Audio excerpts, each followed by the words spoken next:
2h20 d'entretien téléphonique entre les deux présidents, le 5e depuis l'arrivée de Joe Biden au pouvoir. Et cette fois, le sujet qui cristallise les tensions entre les deux puissances, c'est le sort de Taïwan. Pékin menace d'annexer l'île, qu'elle considère comme une partie de son territoire. Le président Biden a rappelé que la position américaine sur l'île n'a pas changé et que nous resterons opposés à tout changement unilatéral du statu quo et toute atteinte à la paix et à la sécurité dans le détroit de Taïwan.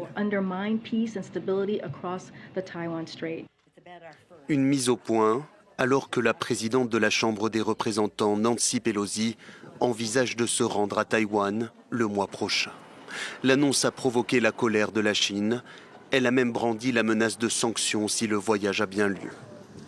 Si les États-Unis s'obstinent et remettent en question la ligne de fond de la Chine, ils devront inévitablement faire face à des contre-mesures fermes. Pékin considère Taïwan comme une province historique de la Chine et lui refuse donc toute relation officielle avec d'autres pays. À cette brouille politique s'ajoute la guerre commerciale que se livrent les deux puissances depuis plusieurs années.